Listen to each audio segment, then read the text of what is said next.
Coba dilihat dulu ada di sekitarnya ada sampah enggak?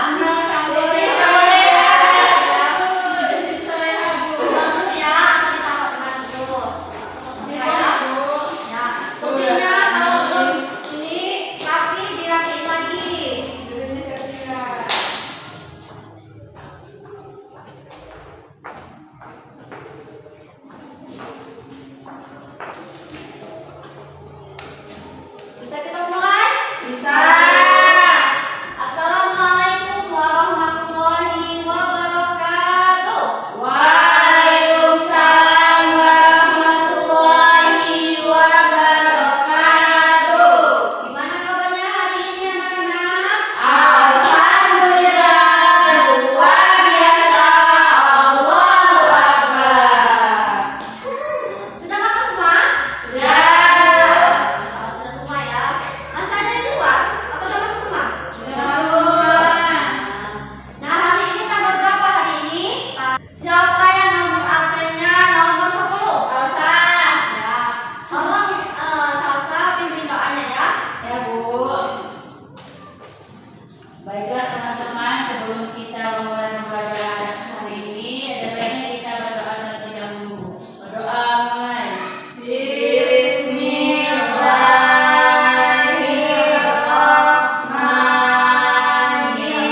Bismillahirrahmanirrahim. Rabbi shrahli sadri wa yassir li amri wahlul 'uqdatam min lisani yafqahul qawli. Rabbi zidni ilman warzuqni fahman. Amin. Ibu absen dulu ya. Ya, Bu. Salsabila, Hadir, Bu. Siti Soleha, Hadir. Salsa Rizky Putri, Hadir. ada semua ya? Iya dong. Ada semua ya.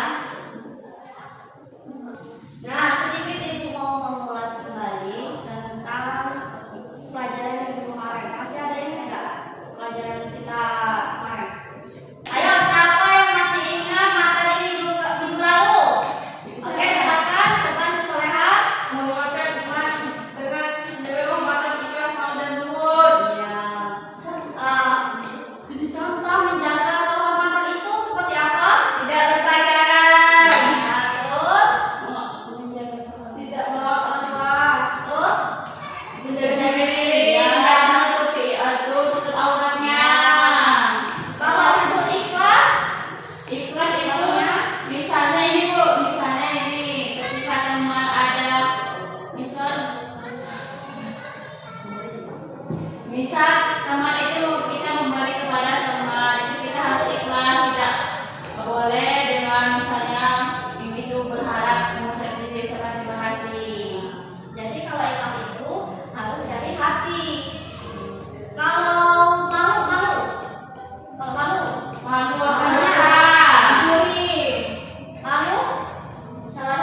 positif juga.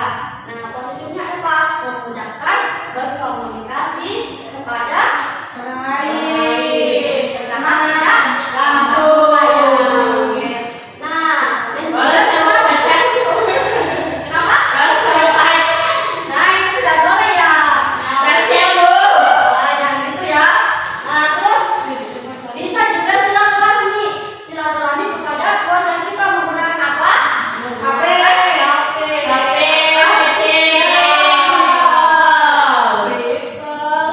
Nah, terus dapat mengakses informasi. Nah, media sosial itu mengakses informasinya cepat. Kita bisa lihat misalnya apa sih media sosial itu langsung muncul semua dalam akses internet tersebut. Nah, yang kedua ini media sosial juga memiliki dampak negatif. Nah, apa negatifnya? Nah, seperti hoax. Nah, kita tuh kalau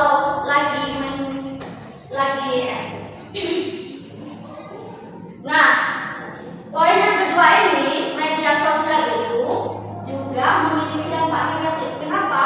Karena seperti berita yang hoax itu tuh kita harus membaca terlebih dahulu kebenarannya. Ya, bertabayun dulu ya, Bu. Ya, apakah benar atau tidak. Jangan langsung membagikan. Nah, terus yang kedua, kebencian, ujaran kebencian. Nah, ini sering terjadi juga kan, apa sindiran gitu kan di dalam status ya kan? Ya. Kita sering nyindir itu. Iya. Terus ada perkelahian, pornografi, radikalisme dan terorisme. Gitu. Selanjutnya, nah, siapa yang tahu contoh dari adab menggunakan media sosial? Boleh, Sasha? Berkomentar positif di akun idol tercinta. Enggak ya. Sama teman. Nah, untuk Salsabila, Contohnya itu ketika misal beritanya itu hoax, maka kita bisa laporkan akun tersebut. Ya. Ya. kita lihat ya. Coba perhatikan gambar yang ada di PPT. Nah, gambar pertama ini gambar apa? Wah, dia penasaran itu hoax atau bukan. Yang cari dulu ya. Terus yang kedua, Berkomentar yang kedua. Yang ketiga, apa yang ketiga? Nah, saya sering menggunakan HP membaca Al-Quran. Masya Allah. itu bukan dari video call. Ini benar-benar ceramah itu. Ya, saya membaca ceramah dan juga bisa ini melihat orang mengaji. Nah, kita lihat nih contoh ada menggunakan media sosial yang sudah ibu yang telah menjawab tadi. Nah, yang pertama itu memeriksa kebenaran berita sebelum membagikannya atau yang disebut dengan tabayun. Nah, kita itu harus memeriksa terlebih dahulu apakah benar atau tidak berita tersebut. Jangan langsung membagikan berita tersebut. Tuh. Nah, yang kedua yang dijawab oleh Salsa tadi ya, menulis komentar dengan sopan atau yang positif-positif saja agar tidak menyakiti orang lain. Nah, dari situ kita itu harus berkomentar kepada teman-teman kita yang telah postingan yang positif. Misalnya teman kita nih, teman kreator nih. Saya bukan kreator. Amin. Ya. Ini kalau saya bagi dua. Nah, langsung Salsanya berkomentar dengan baik. Wah, semangat ya, gitu. Wah, keren, gitu. Ya, nanti kakak pasti gimana? Nah, poin ketiga ini menggunakan media sosial untuk hal yang positif. Jadi, kalau kita menggunakan media sosial itu, usahakan memostingnya itu dengan hal yang positif. Dengan pacar, Bu, foto dengan pacar. Nah, itu kan yang positif itu. Tanpa menghina orang lain, kita dihujat gitu. Jangan sampai kita itu dihujat. Kita itu harus memposting postingan yang positif atau mengupload video yang positif. Seperti itu. Positif, Bu, kasih sayang. Ya, itu namanya belum halal. Kalau sudah halal boleh diposting gitu. Nah, sebelum kita ke selanjutnya, ibu mau meminta kepada anak-anak untuk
hoax, jangan disebar.